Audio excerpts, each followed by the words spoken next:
à mettre le chauffage un peu moins fort que d'habitude, on y contribue. Ensuite, nous, on doit aussi changer les comportements. Et je dis ça, personne n'est exemplaire aujourd'hui. On doit tous se bouger, tous changer les habitudes et parfois les mauvaises habitudes. Et donc ce sont des réflexes qu'on va devoir prendre dans les administrations publiques, au niveau de l'État, des collectivités publiques, dans le secteur tertiaire, puis branche par branche, pour pouvoir le faire.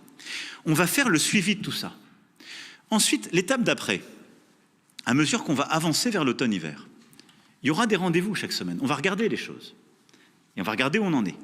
Si on voit qu'on n'est pas au rendez-vous de la responsabilité collective, à ce moment-là, on se posera la question. On va dire, est-ce qu'on doit être plus contraignant? Est-ce qu'on doit mettre des mesures de contrôle, des mesures pour commencer à aller vers de la stratégie, soit de contrainte, soit de rationnement? Ça, ce sera la deuxième étape. Je pense que, et encore une fois, ça c'est dans nos mains. Si nous sommes tous responsables et qu'on prend notre part, tout porte à croire qu'on n'atteindra pas ce deuxième seuil. Mais en tout cas, il y a ensuite un deuxième seuil où on a la sobriété plus contrainte. Je ne veux pas qu'on commence par là, parce que je préfère jouer sur la liberté et la responsabilité.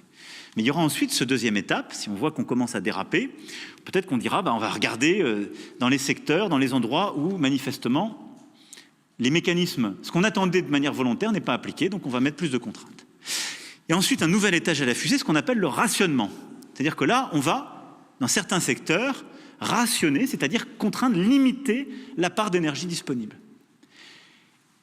Ça, c'est vraiment, je dirais, presque le mécanisme d'avant-dernier ressort si le plan de sobriété ne marche pas. Évidemment, on le prépare avec tous les secteurs. C'est quelque chose qu'on connaît, sur le plan électrique comme sur le plan gazier. C'est quelque chose qui est contraignant. Aujourd'hui, si nous savons être au rendez-vous de la sobriété et de la solidarité, nous n'en aurons pas besoin. Mais on doit se préparer au cas où. Ce plan de rationnement, c'est celui qui nous évitera justement les coupures. Et donc la coupure, elle n'interviendra qu'en dernier ressort. Donc aujourd'hui, je vous parle en toute franchise, instruit par les bilans qui m'ont été donnés et l'information partagée avec les experts nationaux, européens, nos dialogues. Il ne faut pas jouer sur la peur. On n'est pas dans cette situation-là. Nous avons notre destin en main, parce que depuis le mois de février, on a fait beaucoup de choses et on a changé beaucoup de choses. Et parce qu'on sait que si on arrive à être au rendez-vous de la solidarité et de la sobriété, c'est dans notre main. Mais avant la coupure, il y a beaucoup d'étapes, comme je viens de les décrire. Pardon, vous avez raison. Sur les prix, donc aujourd'hui, on a des mécanismes très larges. Ils valent jusqu'à la fin d'année. Il appartiendra au gouvernement, au Parlement, dans le projet de loi de finances, de les adapter. Ce qui est sûr, c'est qu'on ne pourra pas, pendant des mois et des mois, avoir des mécanismes aussi larges qui financent aussi massivement la consommation d'énergie fossile. Et donc la tendance va aller vers deux choses. Le plus grand ciblage de l'accompagnement, c'est-à-dire on va devoir continuer d'accompagner les familles, les classes moyennes et les familles les plus modestes qui ne pourraient pas résister à une hausse des prix. Et donc on va devoir cibler les choses. Je prends un exemple. Aujourd'hui, ce qu'on fait sur l'essence n'est pas ciblé. Vous pouvez gagner 4 ou 5 SMIC, vous avez les mécanismes qui sont payés par le contribuable à la pompe. Est-ce que c'est une bonne politique ? C'est la plus simple, c'était une mesure d'urgence, ce n'est pas la plus intelligente. Donc on va devoir recibler nos politiques d'aide pour mieux accompagner plutôt les classes moyennes, en particulier nos compatriotes qui travaillent, et puis les ménages les plus modestes. Ça, c'est la première chose, donc aller vers un ciblage progressif. La deuxième, c'est qu'il faut plutôt utiliser l'argent du contribuable pour aller vers ce que j'appellerais des mesures plus structurelles, c'est-à-dire les mesures qui nous aident à nous passer durablement de ces énergies fossiles.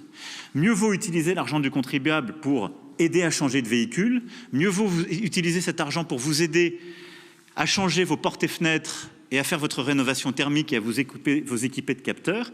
Et donc on va plutôt mettre de l'argent pour accompagner les ménages, les collectivités publiques et les entreprises dans cette transition et l'accélérer. Angèle Calvo de l'agence espagnole de presse EFE. Est-ce que vous avez parlé avec le chancelier du projet de gazoduc entre la France et l'Espagne, c'est-à-dire l'ancien MidCat?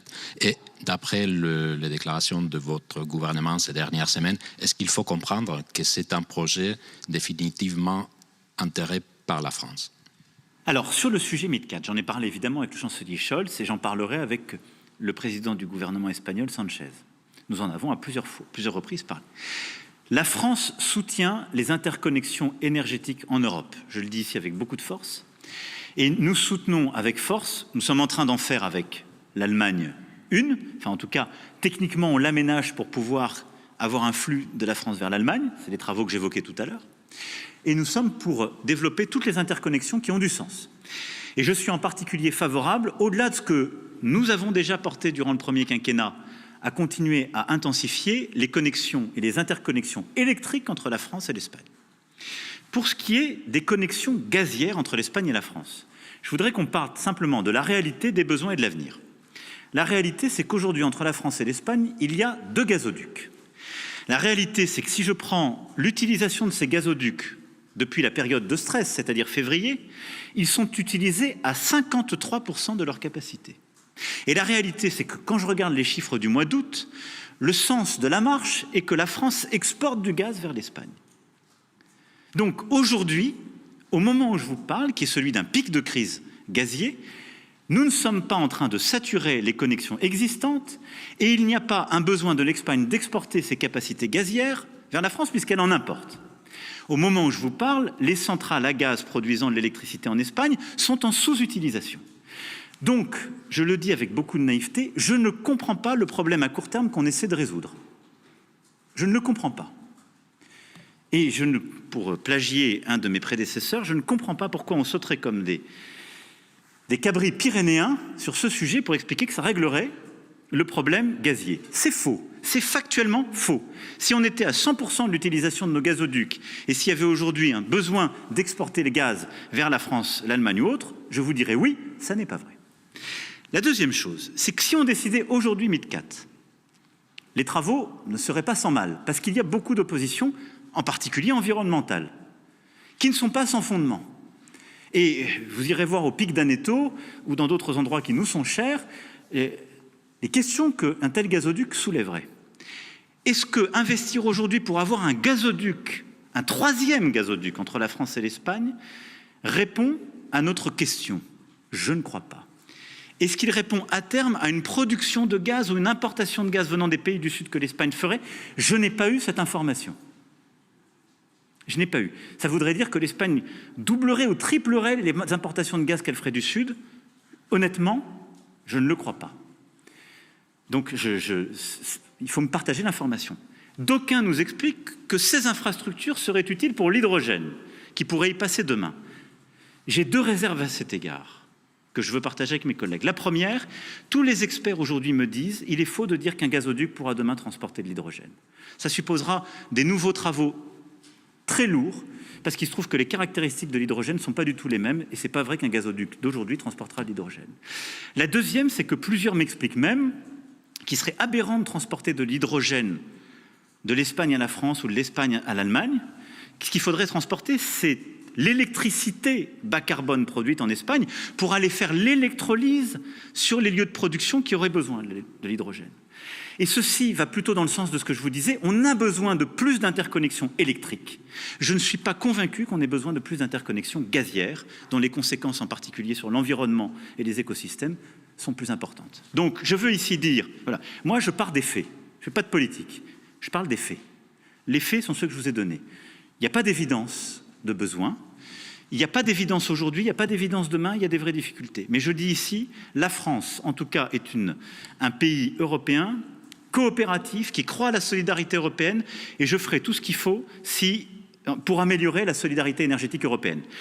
S'il y a des faits qui viennent amender ce que je viens de dire, je les prendrai en compte et je viendrai devant vous dire voilà ce qui m'a été dit et expliqué par l'Espagne, l'Allemagne ou tel autre pays et voilà pourquoi je défends MidCat. Mais aujourd'hui, je donne les faits. Je suis à la disposition de mes collègues pour me donner d'autres faits qui me convaincraient du contraire. Je viens de parler au chancelier Scholz, il ne m'a pas donné des faits différents qui m'ont convaincu qu'il y avait besoin d'une interconnexion gazière. Si demain le président Sanchez me dit voilà les faits, je suis tout à fait prêt à revoir ma position.